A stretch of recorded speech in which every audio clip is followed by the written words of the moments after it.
Northside Rabbi. She grew up on the gospel of hard work eventually pays off, a Vambu parent's greatest accomplishment in the format of 2 law degrees. In the meantime, the life expectancy of a slave queen just got increased, and never did she need papers to tour the world, and she just did 2 more on Greece. She made just enough to buy expensive jeans with pockets not big enough to fit her iPhone and polo keys, so she twirls them around her fingers, a symbol of freedom as opposed to experiencing freedom. But how many wolf shakes would you have needed to attend before you are weird enough for the warehouse theaters?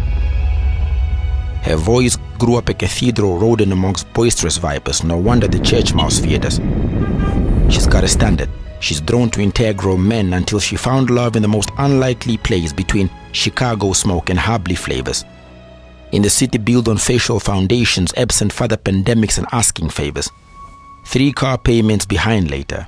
Is she correct to assume that she was no longer the same girl standing waiting for a cab at the bus stop at IUM? Isn't she just another adult statistic caught off guard? And dear listener, ladies and gentlemen, aren't you them? The last time she saw her mother, the last time she saw her mother was the last time she saw her mother.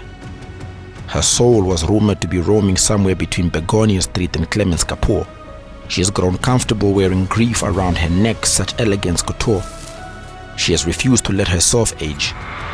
A combination of her father's resentment and home-brewed energy drinks is what she uses to feel her brain cells change. She's not known for much. Even her exes will tell you her silence is mimicking mime's motions. She's not religious much, but she prays that her mother's soul would swim in divine oceans. She's been a scholarship type holder, a young genius from a psychotic campus. She's always been a top performer. She's so high in her class she makes narcotics nervous. She's often absent-minded. Her sudden outburst always takes it a step farther, like her mom's mister. Well, speaking of her mom's mister, she carries a light scar from that one time her mom threw her with an appliance, but her mom missed her.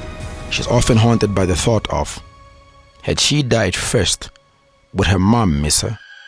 The last time she saw her 2 younger brothers was after the funeral, when they left with her aunt's mister. The city is too big for an introvert. She should never have entertained the idea of house parties.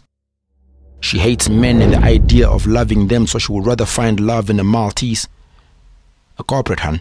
It's been exactly 2 years and 4 months since she's been to a place where a guy lives. Today, she knelt teary by her mom's grave and wished her dead.